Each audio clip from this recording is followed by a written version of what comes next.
Julia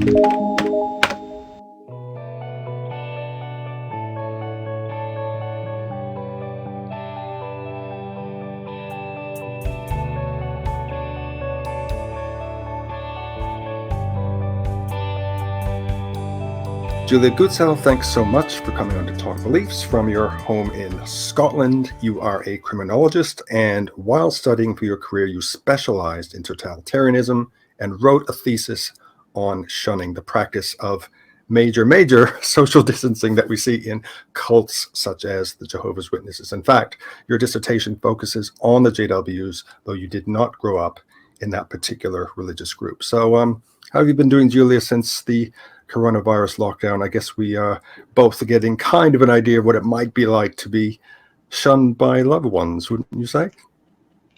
Yeah, that's a really interesting point. Thanks for having me on.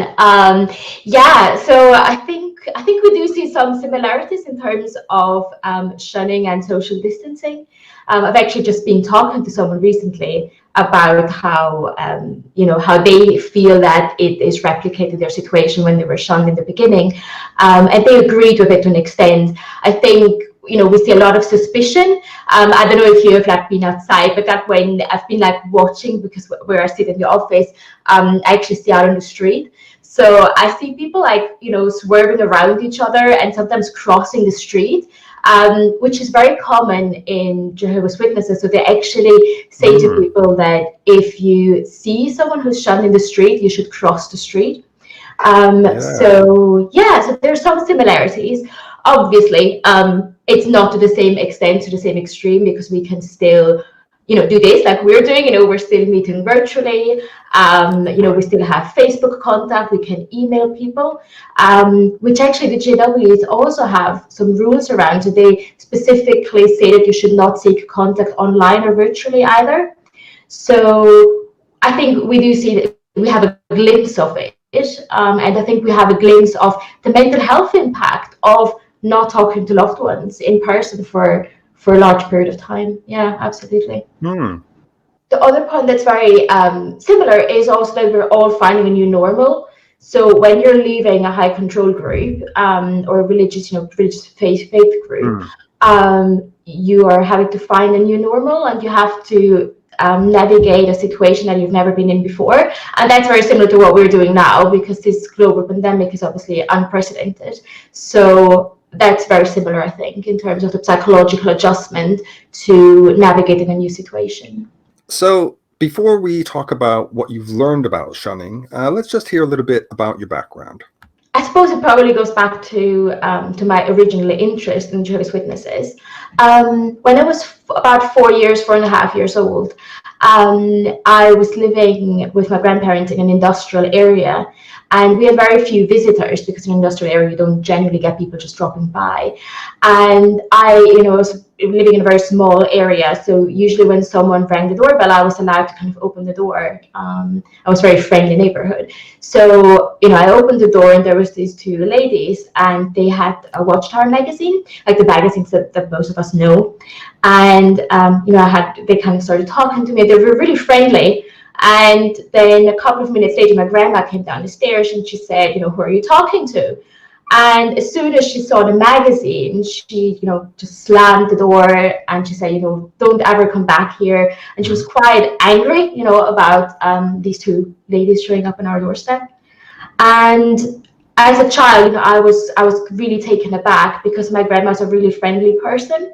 So that reaction seemed quite extreme. And I think I was probably a bit afraid, and I was not quite sure what was going on. And I tried to ask some questions, and she just kind of shut me down, and she said, don't talk to these people, we don't talk to them.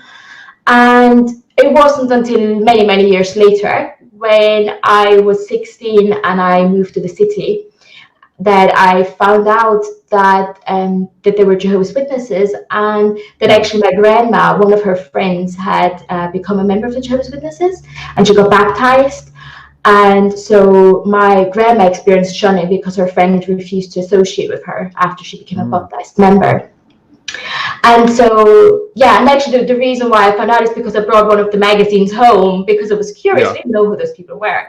And my grandma found the magazine on my nightstand, and she was, very worried that I was thinking of becoming a baptized member. So so that's kind of how I found out about my grandma's experiences. But I think when we have experiences that early, 4.5 years of age, they're really forming in terms of our interest, and that interest just always stayed. And I think, in terms of criminology, I've always been very interested in studying concepts where the lines are very blurred, and that, where areas that are quite ambiguous.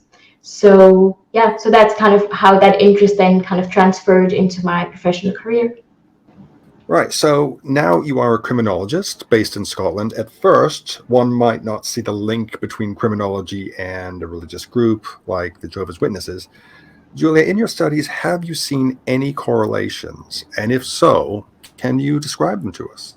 Yeah, so that was, it's a really good question. And my supervisors at university actually thought the same when I told them what my topic was going to be for my thesis. But I do think there's a lot of really relevant topics within high control groups and religious groups, especially, as I talk about high control groups, I'm very interested in how groups can be totalitarian and how they can take over a large amount of control and power over our lives. So in criminology, you have topics such as, we look at victims and offenders and free will, like that's very central topics. But the concept of high control groups, of totalitarian groups, that those really question those concepts, because it's really difficult to say who is the victim and who's the perpetrator in high control groups, because a lot of people who are recorded, are recruited into high control groups, we might first see them as victims, but with the recruitment process, these people are also being taught how to recruit other people. So there is almost, if you want to look at it in traditional terms, it would be that you're a victim, but then you're almost becoming a perpetrator in as time goes on. And then you have other concepts such as free will. It's like how there's the concept of coercive control, and I think that's very relevant to high control groups, because these groups, they have a hidden agenda. They're very deceptive in how they recruit people. So, they won't tell you straight away when you meet them for the first time that, if you become a member of us, you need to you need to shun people who don't view the world in the same way as you. So that's kind of where the deceptive coercive controlling part comes from. So the question is, and this has been debated forever in high control groups, is, do people have free will, and to what extent do they have free will? And if they don't have free will, how should we treat them if it comes into a court of law, if any of the behaviors or actions are being prosecuted? So lots of really important topics. You also have topics such as, parental responsibility. If parents raise their children in high control groups, should we allow to raise them in restrictive controlled environments, or should we take them away from parents? Should we raise them in foster care or in other settings where they're not exposed to that level of control? So it's a lot of then I think the other point that's also really important is, and I think that's where potentially criminologists tend to agree more on, is how do we actually prevent these groups from potentially forming, or how do we prevent the harm that they're causing? And that's a really tricky area, because what can happen, the danger of legislation in this field, is that groups might actually become more dangerous, or they might go underground, where we can actually not control them and not actually see what's happening anymore. And there's historical examples that we all know of, like Jim Jones, the Jonestown massacre, or Waco. So there's been like literal confrontation between law enforcement and high control group members, where law enforcement officers have also been killed, and high control group members have been killed. So it's a really tough area. What can we do to prevent harm in this area? And there aren't really any clear-cut answers, which makes it a very, very fascinating area to study. Okay, let's get into the subject of shunning. Now, this is a practice used by many cults to ostracize a member of the sect who has been perceived as sinful, behaving, or even dressing inappropriately, or just not falling into line. So, what has your research shown to be the main effects on a person who is cast out from a high control group? I think the first point is just to say that I think this study confirmed a lot of previous research in this field. I think the novel part of this research is that a lot of the previous research has been under laboratory conditions. So it's things like, it has been used things like computer experiments where they are throwing balls to each other and then someone is excluded from that ball game, for various obvious reasons, because in research you can't really create, I mean, it's not very ethical to create ostracism in real life outside of the laboratory in that sense. So it's been really difficult to study it in real life. But what it has confirmed is previous results, such as it threatens the need for ostracism, threatens the need for belonging, for control, for meaningful existence, self-esteem, because you're excluded, you basically don't exist. Like, that's what social ostracism is. It's almost denying your existence, because people don't just harass or bully you, they are literally ignoring you. It's like you don't exist. So that's kind of what it has confirmed. The other point that has been really important is that it has actually shown the long-term impact, because the experiments have always focused on the short-term impact, because it wouldn't be ethical to expose people to ostracism for a prolonged period of time. But obviously this is a real life example, real life case studies. And some of the people that I've interviewed, they have been shunned for decades. I think the longest one has been shunned for about 20 years or 25 years. So this shows really the long-term impact that shunning has. And even though, often obviously with time, people have learned how to cope and how to find helpful and healthy coping strategies with help.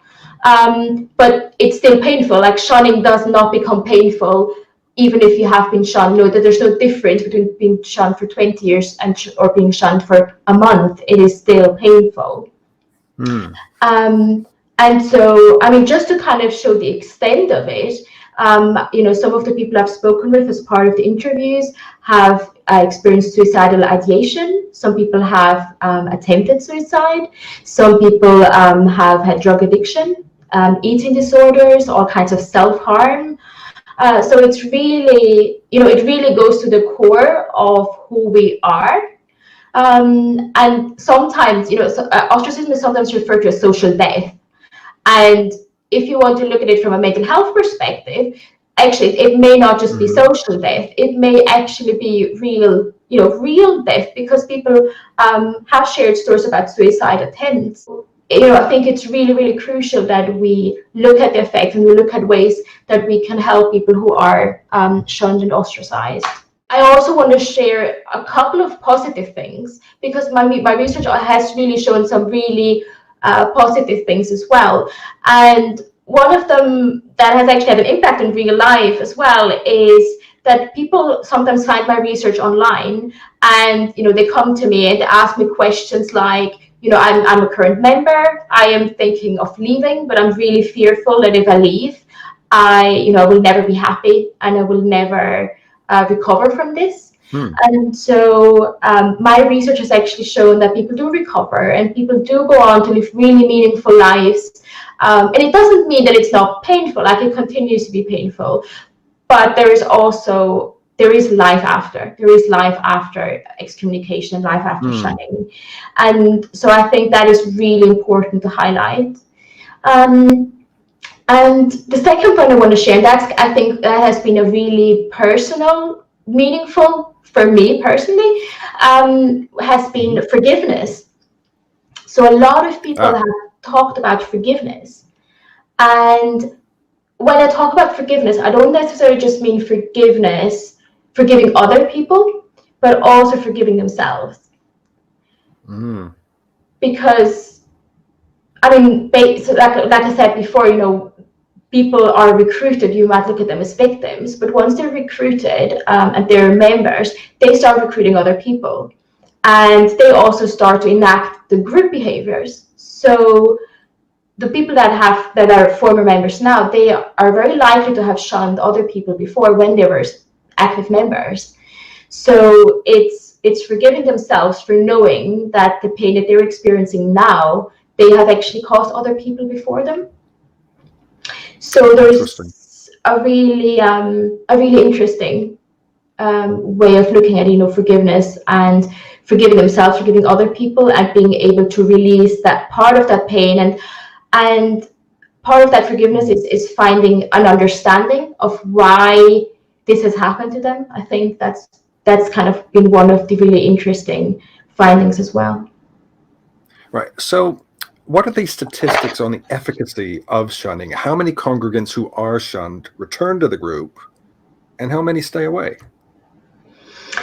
So, I mean, statistics is a really hard one to answer in terms of high control groups, because as you can imagine, high control groups don't necessarily keep data on these sort of things.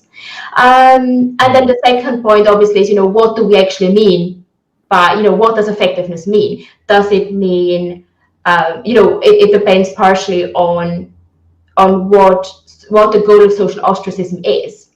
So if we look at it from the goal of social ostracism, we could look at, the Jehovah's Witnesses talk a lot about keeping the organization clean, with which they mean that, basically everyone thinks the same and there's no one who thinks differently who could risk the social cohesiveness of the group.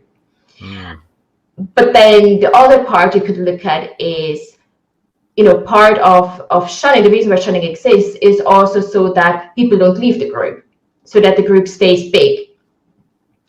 And if we look at those two things, again, it's really difficult to have data on this because they don't keep active numbers and data on this. But what they keep, what Jehovah's Witnesses keep, is annual reports of their active members. So when I was doing my research back in 2017, I think it was, 2017, I was looking through all the annual reports for the last 16 years.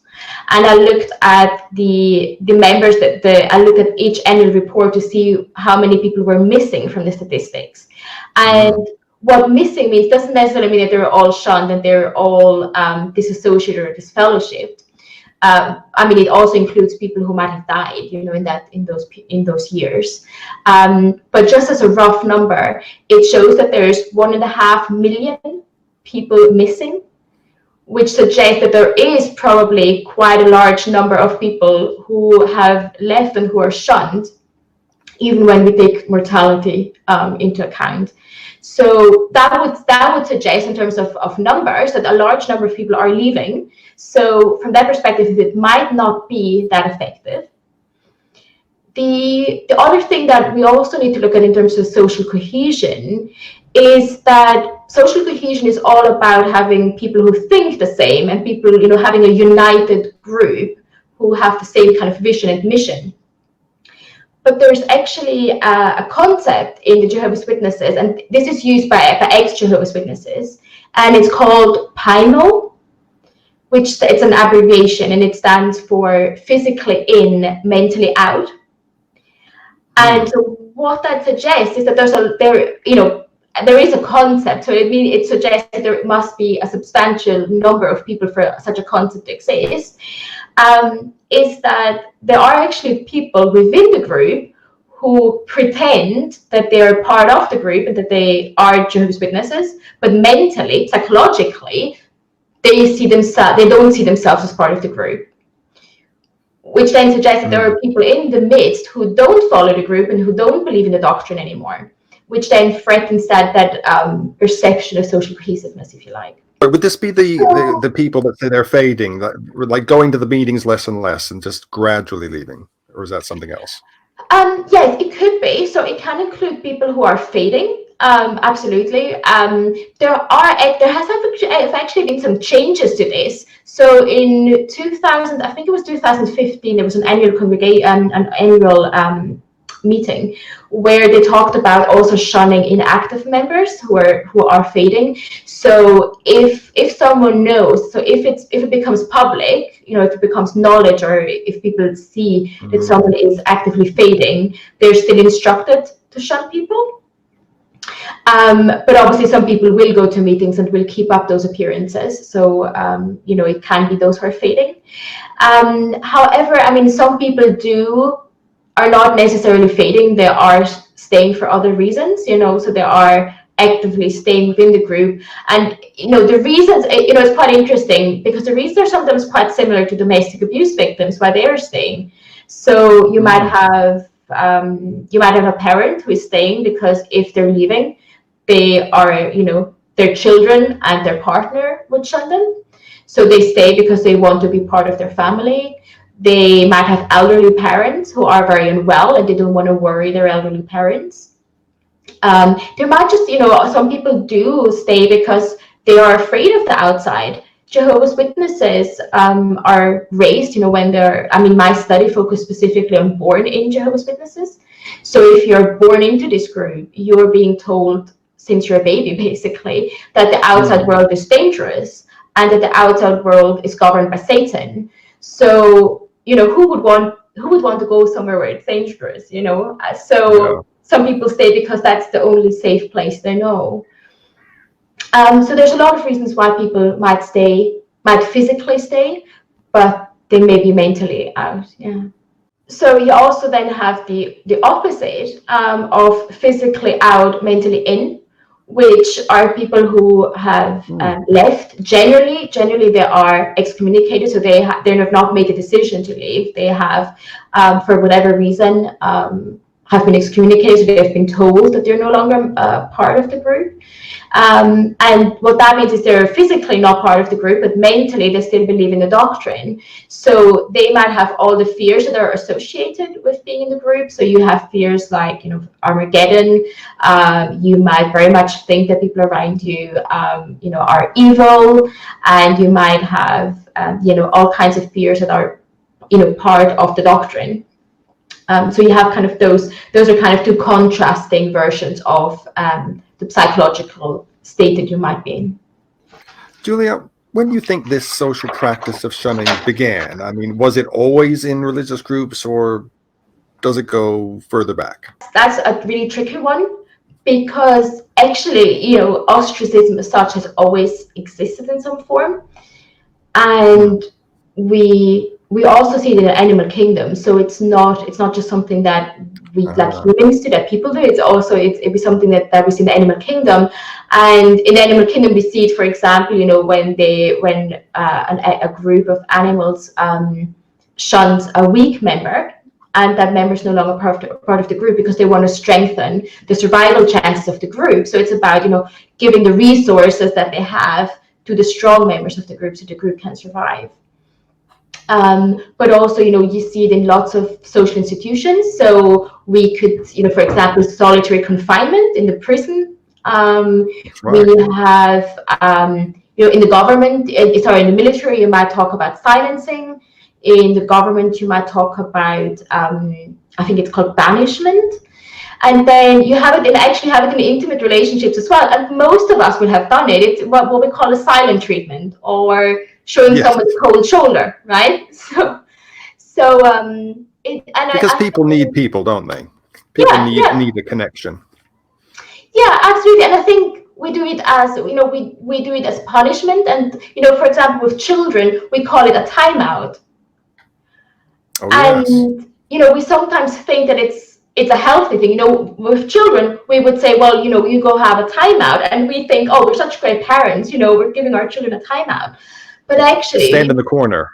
Yeah, exactly. Yeah, exactly. So we do it in our everyday relationships, and there is this social perception, especially with parenting, there's a perception that it's not bad, it's a good thing, it's teaching them a lesson. But what research actually shows is that the silent treatment is much worse than more active forms of social mistreatment. So there's been a really interesting study done in Canada, where they have looked at the workplace, And they have compared bullying and harassment with ostracism. So ostracism is just, not engaging. It's just ignoring people. It's pretending they're not there. But whereas harassment and bullying, that's more active. Like that's, calling someone names, or, effectively being mean to them, like being very active behavior. But it's still And attention, though, isn't it? So yes, perhaps, is that where you're going? yeah, exactly, yeah. So it's still attention, yeah. And so they actually found that even though in the workplace ostracism happens much more and is more socially acceptable in the workplace, ostracism actually hurts more, because people basically treat you as not even being worthy of negative attention. Like negative attention is better than no attention. That's interesting, yeah. Yeah, and there's also some research that shows that in the workplace, ostracism is a better predictor for people leaving their job than harassment is. So I think, and again, that's where the link with criminology comes in, because a lot of policies in the workplace around harassment and bullying actually don't include ostracism. So I think, I think there needs to be a lot more research around ostracism in everyday interactions and how they impact people, and how we, should we legislate, should we create laws against ostracism? And I think that's a really difficult bit, right? Because if I decided tomorrow that I'm not going to talk to you anymore, if you go to the police, like the police come around my house, they can't really say to me, oh, you have to speak with him. Does that make sense? Yeah, that's really interesting. Yeah. So it's tricky in terms of like how would we legislate it, how would we react to it, what policies can we put in place, and also how can we actually detect it? Because if I stop speaking with you, other people might not notice. Yeah, that's a point. Well, this is really interesting.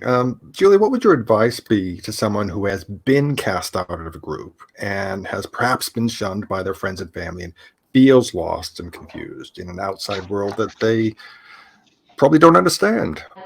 It's painful, it's absolutely painful being excommunicated, being shunned. I think it's probably, as we talked, it is probably the worst pain that we can experience, because it really threatens our core, like it threatens our existence, really, because by shunning, people deny that we exist. It's like we are dead, you're socially dead.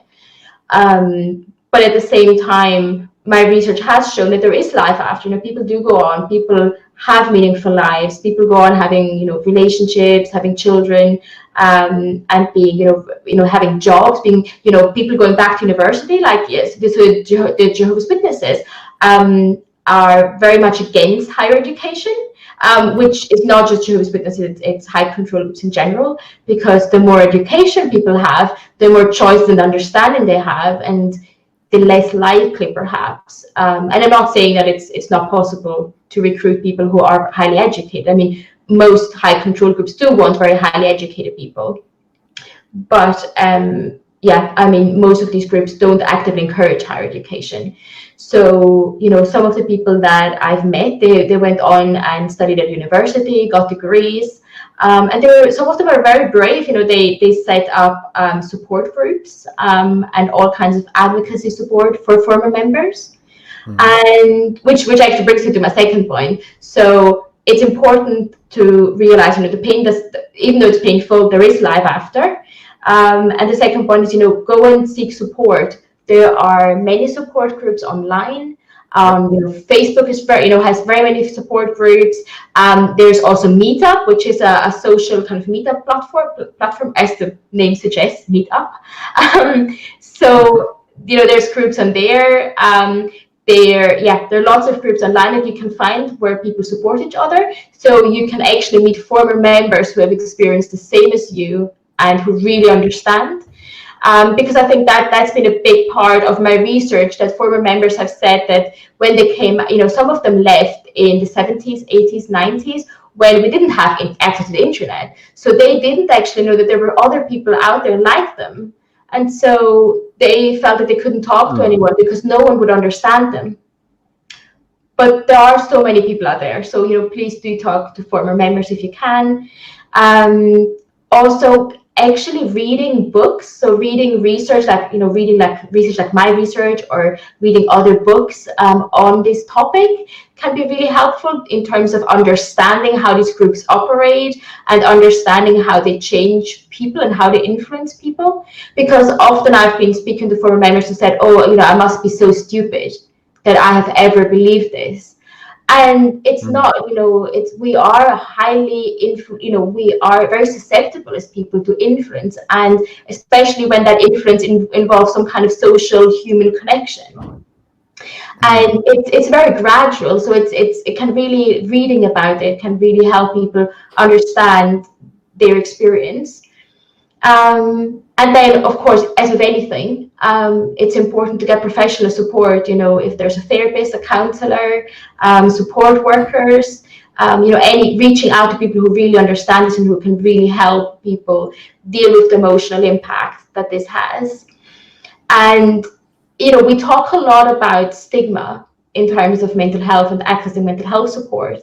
And I would, I'd say that with high control groups, that stigma is even bigger, because these groups will indoctrinate people to believe that professional help is evil, because they don't want people to get help, because they don't want people to leave. So it's not just dealing with the stigma that we generally have in mainstream society around not being strong enough if we have to go and seek mental health support, but you have, on top of that, they have to deal with the stigma and the fear that these groups have indoctrinated into people. And the very last thing that I would say to someone who has been in a high control group and who is leaving is that you're worthy. They're like, high control groups live, like they have followers, and people are following them partially because they're made to feel unworthy. So they're made to feel worthy only if they're following the group, if they're being part of this group, and if they're obedient. But to know that they are worthy, that they don't need a group to be worthy, and they don't need to follow anyone else, human being. Well, as we've mentioned, we're currently living through a global pandemic, and there is a great deal of uncertainty around, people looking for hope, looking for answers. Do you think it's during these times like these that cultic groups similar to the Jehovah's Witnesses can thrive and even propagate? High control groups look for people who are going through difficult times. And at the moment, we all are going through a difficult time. So, you see it in recruitment practices. So, for example, Jehovah's Witnesses are very good at recruiting, for example, international students. So, if you see them somewhere, and so I have experiences perhaps because I'm, as you can hear, not a native speaker. So whenever I go up and speak, because I do regularly speak to current members when I see them, because I think it's important to engage with both sides and to listen to both perspectives. So when I go up and speak to Jehovah's Witnesses, current members, I often, I just have a conversation. And so when they hear Max, and they usually ask me, where are you from? And so when I say that I'm from Italy, like, honestly, and I'm not making this up, but like 80% of the time, one of the people there will come up to me and start speaking to me in Italian. And part of this strategy, so they're actually actively encouraged to learn another language, because if you learn another language, obviously if they're engaging with me in my native language, that forms more of a human connection.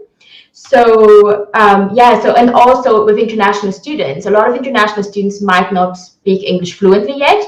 So if they feel that, there's this person that speaks my language and I don't have to try and speak another language, they're more likely to kind of just go along to meetings, and they will see it as social contact.